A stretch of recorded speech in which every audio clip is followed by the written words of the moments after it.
box. So we seen Thurman's performance versus Brock Jarvis. How would he fare against other 54 pounders and possible opponents, that guys who would like to see him fight? I'm pretty sure you guys, if you've seen the Thurman Brock Jarvis reaction video, he didn't look good to me. So when you start talking about him fighting the Virgil Ortizes, the Charles Conwells, the mid to top contenders in that top 15, I just don't see it. Mazaliev,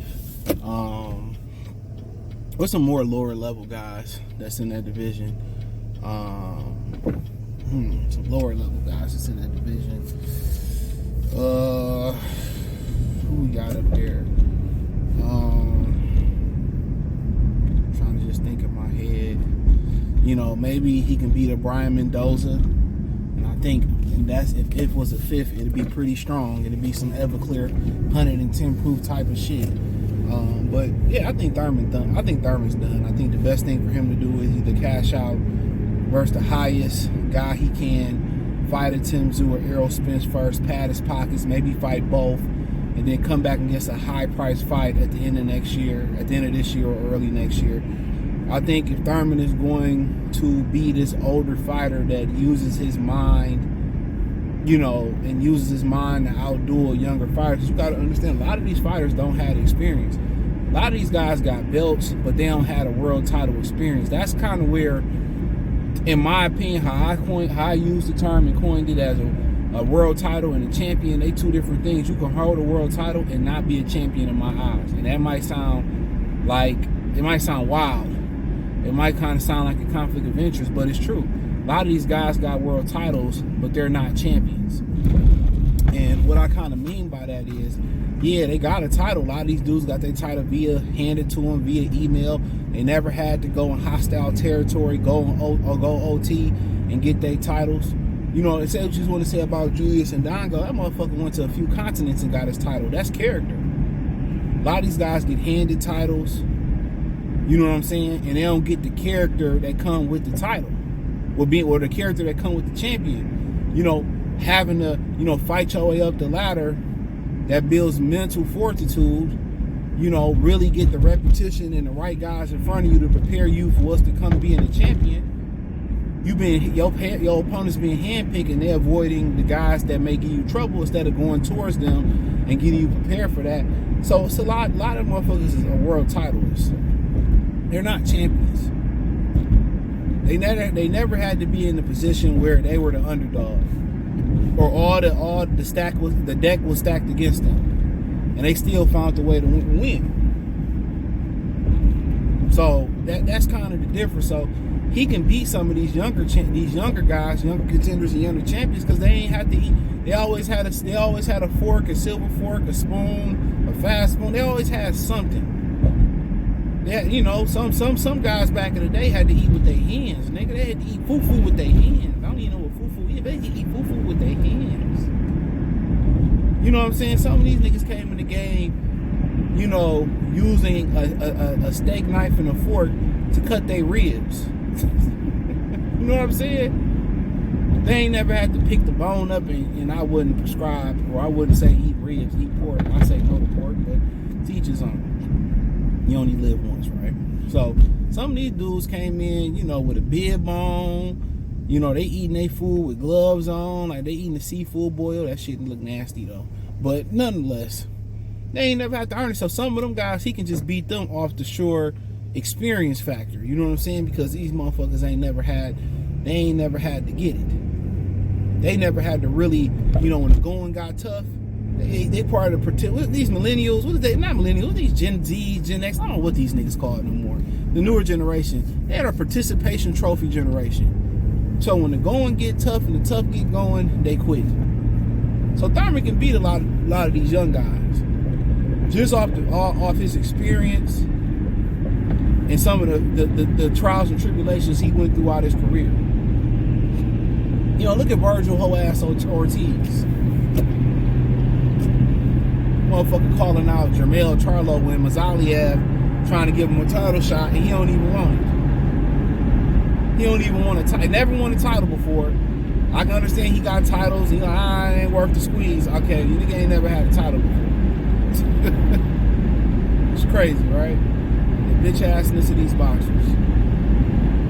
They don't want to go earn nothing. They want everything handed to them. And in the long run, that's when they gonna lose. But as far as like a guy like Virgil Ortiz, he might end up hurting Keith Thurman. He might end up hurting Keith Thurman. I'll give him that.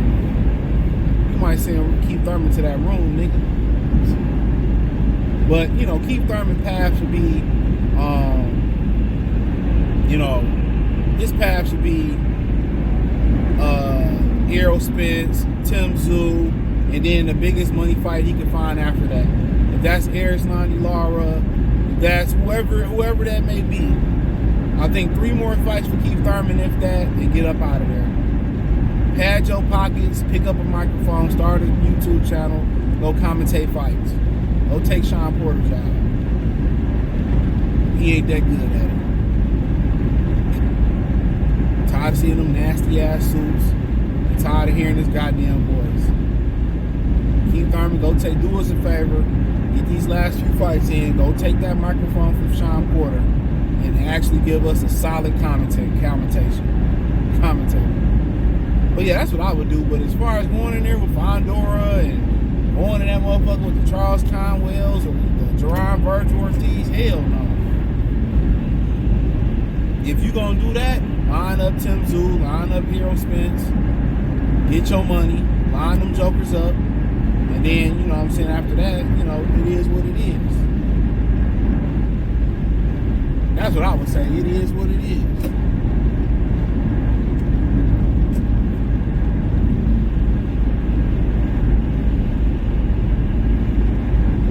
So, my humble opinion on it. So, I think that's his path to success. And then go take that microphone from Sean Porter. Tim Bradley, drop the microphone. Don't need to hear him. Don't need to hear half of these guys no more. Where the fuck you at, Max Kellerman? Let's put the dream team together. Thurman, Kellerman, Tarver, bitch ass Paulo Maldonado. I liked him on the mic. And give me DV, Negro hater, and DV, repetitive, accused of DV, Tim Lampley. Give me that. Because Rory doing this thing, Foreman old as hell these days. Remember Foreman's about to put hands on Harold, not Harold Letterman, rest in peace to him. But what's the racist dude named Larry Merchant? Larry Merchant made that racist ass comment.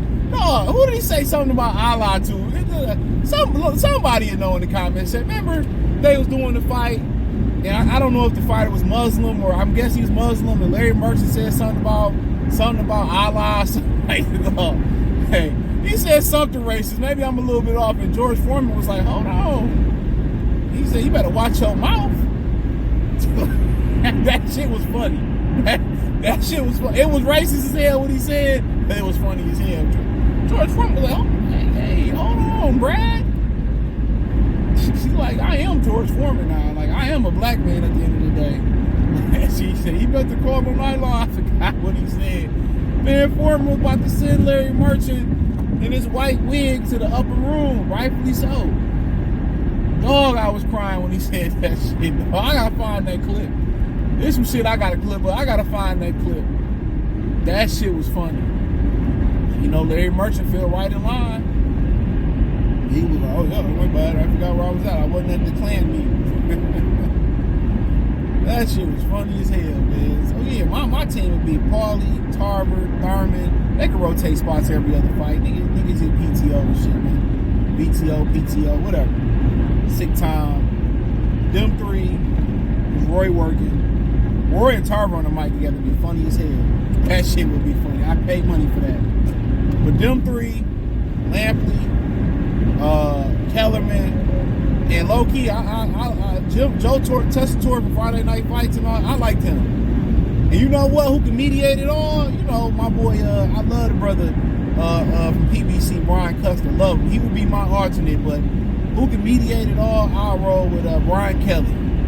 Let Brian Kelly and Floyd Mayweather mediate, like mediate it.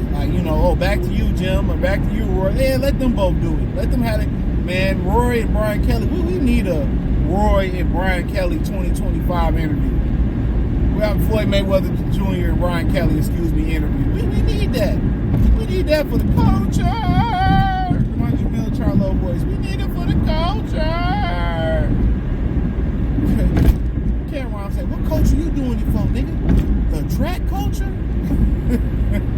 We need that for the culture. That's my team right there. Floyd and Brian Kenny mediate. Right? My 3, I'm gonna go with 3. And somebody driving crazy. Like where you got to go that you going that fast? Bragg, I absolutely know where to go. You know, so my 3, I cut your ass off. Good. Shout out to the truck drivers out here. I always talking shit about y'all. Shout out to the truck drivers. Shout out to that straight truck driver. My 3 is Tarver, Malinaji, Keith Thurman. You know, my guys on the outside, my commentators like Kellerman and Lampley. Oh, we need a scorer. Blue Blood can be the scorer. Hell yeah, I'm plugging Blue in as a scorer. Yup, Blue is my unofficial scorer. Yeah, he did such a great job on BOK Prime. I gotta show you up to the YouTube community. Blue Blood will be my unofficial scorer. Yes, sir. Yup, I'm showing love to the community. He did such a great job, man. We shout out to Blue. Talking to looking at my baby mamas. But that's all I gotta say, man. I appreciate y'all. Let me know what y'all think in the comment section. Get your 3 fights and go take Sean and Tim Bradley job. Do it for the culture. So the thumbs up the video, share the video, subscribe. Hey, you know who could be our interview person?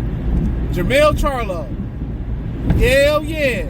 I know Jamal need a job, but Jamil and Jamal could be the interviewers. Absolutely. Go to the locker room. I'm first person I want to see Jamil and Jamal interview together. I want them as a tandem. No Diddy. Interview Tank Davis. Hell yeah. I pay pay-per-view for a Tank Davis and Charlo sit down. But hey, hit the link tree. You know, check out the Patreon. Join the Patreon. Follow me on X, Instagram, Spotify, Anchor, Cash App, Venmo, PayPal, Amazon, Kick, Twitch. The whole 9. Appreciate the love, support, peace. Belief about I'm on the phone. You on the phone? Yeah. You looking at my baby? No, I ain't looking at him. No, I'm good. You sure? Yeah, I'm good. All right, man. Next time we come outside, don't be staring and shit like that. I don't like that. I wasn't looking at him.